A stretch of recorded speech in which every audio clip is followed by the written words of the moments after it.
Hi everyone, welcome to our channel Let's Learn Daily. இந்த video நம்ம என்ன பார்க்க போறோம் அப்படின்னா சயின்ஸ்ல யூனிட் 1 அதுல இருக்கிற எக்ஸாம்பிள் சம்ஸ் தான் பார்க்க போறோம். ஸோ பார்த்தீங்கன்னா 3 எக்ஸாம்பிள் சம்ஸ் தான் இருக்கும். ஸோ ரொம்ப சிம்பிளா இருக்கும். அதில் ஃபர்ஸ்ட் 2 எக்ஸாம்பிள் சம்ஸ் வந்து ரொம்ப இம்பார்ட்டன்ட் சம்ஸ். ஸோ எப்படி செய்யலாம் அப்படின்னு பார்ப்போம். ஸோ ஃபர்ஸ்ட் கொஸ்டின் என்ன அப்படின்னா, calculate the velocity of a moving body of mass 5 kg whose linear momentum is 2.5 kg meter per seconds. என்ன கொடுத்துருக்காங்க, ஒரு ஆப்ஜெக்டோடைய வெலாசிட்டி என்னன்னு கால்குலேட் பண்ண சொல்லியிருக்காங்க. அதோடைய மாஸும் லீனியர் மொமெண்டமும் கொடுத்துருக்காங்க.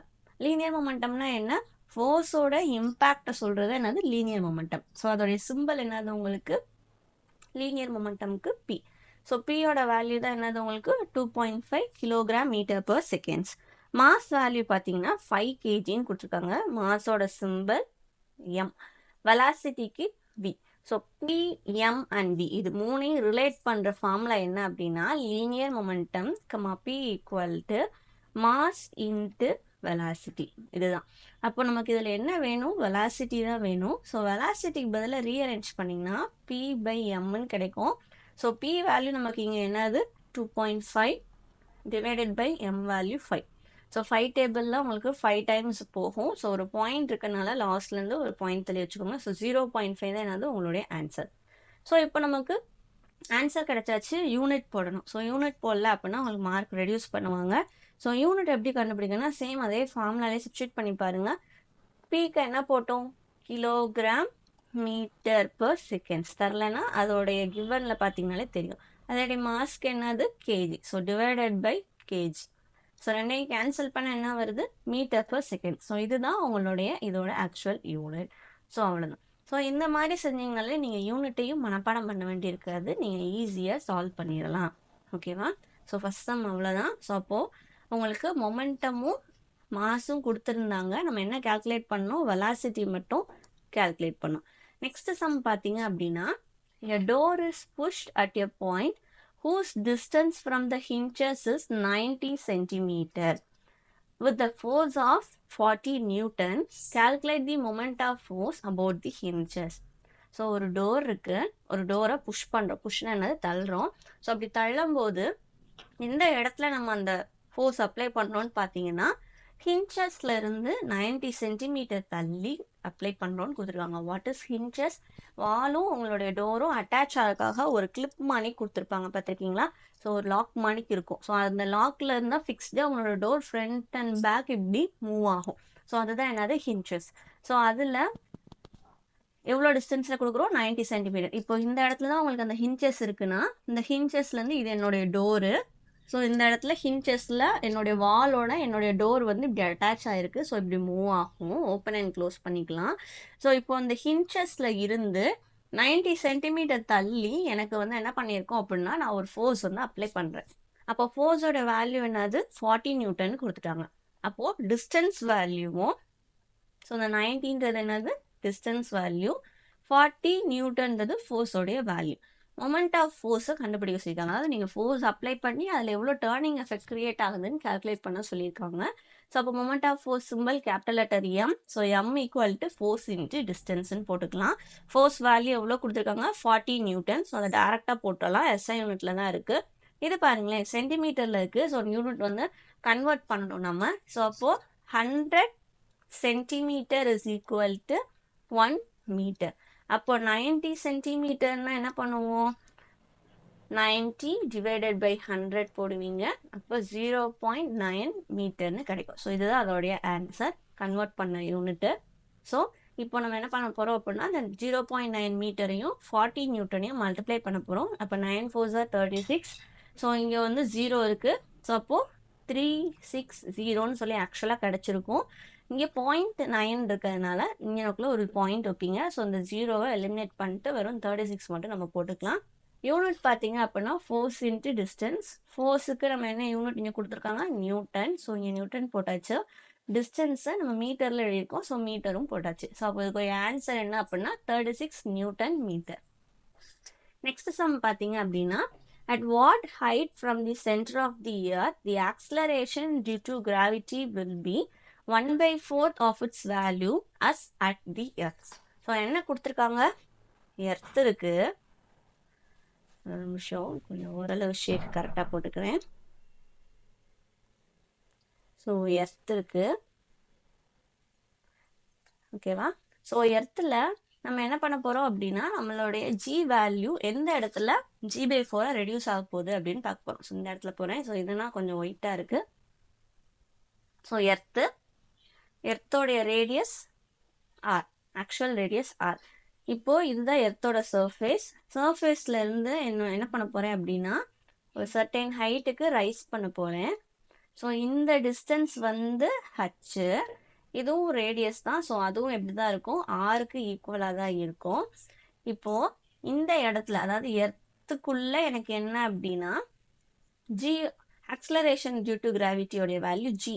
ஸோ அப்போ ஜியோடைய வேல்யூ உங்களுக்கு நார்மலாகவே தெரியும், 9.8 metre per second square. So இது வந்து எர்த்தோட கிராவிட்டினால ஒவ்வொரு ஆப்ஜெக்ட் மேலேயும் ஆக்ட் ஆகிற ஆக்சலரேஷன், கிரியேட் ஆகிற ஆக்சலரேஷன் தான் என்னது, 9.8 metre per second square. So இப்போ இந்த ஜியோடைய வேல்யூ எனக்கு கிவன் படி எப்படி என்ன ஆகணும், 1/4 of its actual value reduce ஆகணும். அப்போ G/4 என்னோட வேல்யூ எந்த இடத்துல மாறும்னு சொல்லி கேட்டிருக்காங்க. ஸோ அந்த ஹைட்டு தான் நான் ஹச்ன்னு எடுத்திருக்கேன். அப்போ இந்த இடத்துல தான் எனக்கு என்னது, ஜியோடைய வேல்யூ G/4 மாறுது. இதை நான் G பிரைம்னு சொல்லி எடுத்துக்கிறேன், ஓகேவா? அப்போ இந்த ஹோல் டிஸ்டன்ஸே வேற ஒரு வேல்யூவால நோட்டேஷன் கொடுக்கணும்ல. ஸோ அதுதான் என்ன அப்படின்னா ஆர் பிரைம். ஸோ இப்போ ஆர் பிரைமோடைய வேல்யூ என்னது உங்களுக்கு H+R. ஸோ அதுதான் என்னது, ஆக்சுவல் ஹைட், எந்த ஹைட்ல G/4 மாறப்போகுதுன்னு பார்க்க போறோம். அப்போ ஆக்சலரேஷன் வந்து அந்த இடத்துல ஜியோடைய வேல்யூ G/4 மாறுது. ஸோ இங்கே G பிரைம்னு அதை இண்டிகேட் பண்ணி காட்டுறோம். ஸோ உங்களுடைய ஃபார்முலா படி ஜியோடைய வேல்யூ என்ன அப்படின்னா Gm/r². இது ஆல்ரெடி படிச்சிருப்பீங்க. இதுல ஜி, கேபிட்டல் லெட்டர் ஜின்றது என்னது, யூனிவர்சல் கிராவிடேஷனல் கான்ஸ்டன்ட். அதோட வேல்யூ படிச்சிருப்பீங்க, 6.67 × 10⁻11 Nm² kg/square, kg⁻². அது -2 கிளியரா தெரியல, ஓகேவா? ஸோ இதுதான் உங்களுடைய கேபிட்டல் ஜியோடைய வேல்யூ. எம்ன்றது எர்த்தோடைய மாஸ், ஓகேவா? அதுக்கப்புறம் ஆர்ன்றது எர்த்தோடைய ரேடியஸ். ஸோ இது எல்லாமே உங்களுக்கு தெரிஞ்சது தான்.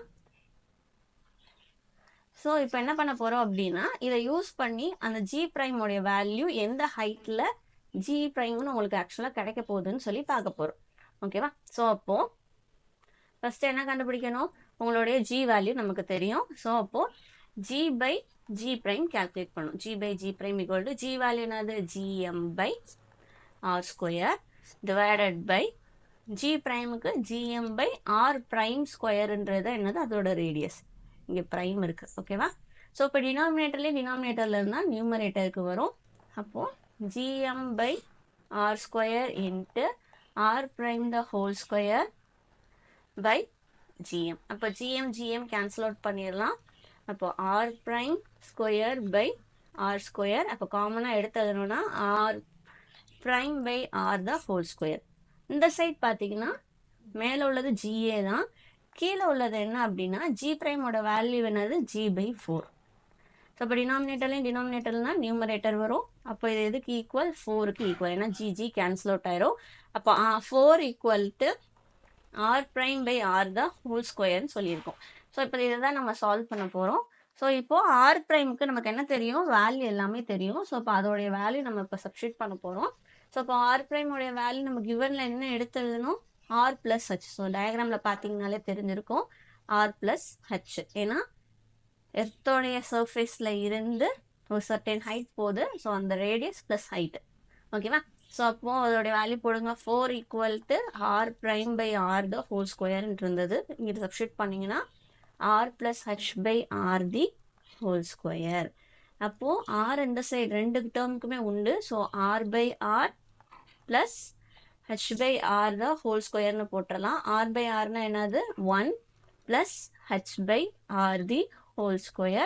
4னா 2² போட்டுக்கலாம். ரெண்டு சைடும் ஸ்கொயர் ரூட் எடுக்க போகிறோம். ஸ்கொயர் ரூட் எடுத்தோம்னா √2 ஸ்கொயரும் கேன்சல் அவுட் ஆயிரும். இப்போ ரிமைனிங் 4 = 1 + h/rன்னு கிடைக்கும். சாரி, 2 = 1 + h/rன்னு சொல்லி கிடச்சிருக்கும். ஸோ இப்போது அந்த 1ஐ இந்த சைடு கொண்டு வாங்க. கொண்டு வந்தீங்கன்னா என்ன ஆகும், 2 - 1ன்னு வரும். 2 - 1 வேல்யூ என்னது, நமக்கு நார்மலாகவே தெரிஞ்சதான் 2 மைனஸ் 1 இஸ் 1.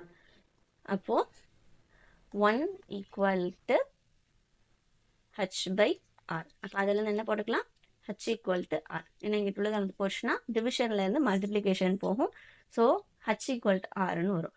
அப்போ ஆர் பிரைமோடைய வேல்யூ நம்ம என்ன கண்டுபிடிச்சி வச்சுருக்கோம், ஸ்டார்டிங்லேயே கிவனில் என்ன எழுதியிருக்கோம், ஆர் ப்ளஸ் ஹச்சுக்கு ஈக்குவல் எழுதியிருக்கோம். அப்போ என்ன போட்டுக்கலாம், ஆர் ஹச் ரெண்டில் ஏதாவது ஒரு டேர்ம் கன்வெர்ட் பண்ணணும். ஸோ நம்ம ரேடியஸ் வச்சு தான் மோஸ்ட்லி மென்ஷன் பண்ணுறோம்னால ஸோ ஹச்சுக்கு பதிலாக வேல்யூ சப்ஸ்டிட் பண்ணலாம். ஸோ ஆர் ப்ளஸ் ஆர், அப்போ என்ன கிடச்சிருக்கும், 2r. அப்போ ஆர் ப்ரைமோடைய வேல்யூ என்னது, 2r. அப்போது எர்த்தோட ரேடியஸ் மாதிரியேவும் 2 டைம்ஸ் நீங்கள் அந்த டிஸ்டன்ஸ் போயிட்டீங்க. அப்போ 2 times the radius of the earth உங்களுடைய டிஸ்டன்ஸ் போயிடுச்சு அப்படின்னா உங்களுடைய ஜியோடைய வேல்யூ g/4 ரெடியூஸ் ஆயிரும். ஓகேவா? ஸோ புரிஞ்சிருச்சா? எந்த இடத்துக்கு நீங்கள் போனீங்கன்னா ஜியோடைய வேல்யூ ஆக்சுவல் வேல்யூ விட 1/4 ரெடியூஸ் ஆகுதுன்றது தான் கொஸ்டின். ஸோ எப்போ நமக்கு ரெடியூஸ் ஆகும், ஆக்சுவல் வேல்யூவை விட உங்களுக்கு 2 times the radius of the earth போனீங்க அப்படின்னா உங்களுக்கு கிடைச்சிரும். ஸோ அதுதான் உங்களுடைய ஆன்சர். ஸோ அதுதான் லாஸ்ட் கொடுத்துருப்பாங்க பாருங்க. From the centre of the earth the object is placed at twice the distance of the earth. எர்த்தோடைய சென்டரில் இருந்து அதோடைய ரேடியஸ் மாதிரியே 2 டைம்ஸ் டிஸ்டன்ஸ் இருக்க இடத்துல நீங்கள் போய் வச்சிங்க அப்படின்னா அதோடைய ஆக்சிலரேஷனுடைய வேல்யூ 1/4 ரெடியூஸ் ஆகும். ஸோ இதுதான் அதோடைய ஃபைனல் ஆன்சர். ஸோ இந்த 3 எக்ஸாம்பிள் சம்ஸ் தான் இருக்குது. ஸோ சம்ஸை நீங்கள் மனப்பாடம் பண்ணாதீங்க. கிவன் என்ன கொடுத்துருக்காங்கன்னு பாருங்கள். கிவன் கொடுத்துருக்கத வச்சு அது எல்லாத்தையும் ரிலேட் பண்ண முடியுதான்றதை பாருங்கள். யூனிட்லாம் ஒரே மாதிரி யூனிட்டாக இருக்கான்னு செக் பண்ணி பாருங்கள்.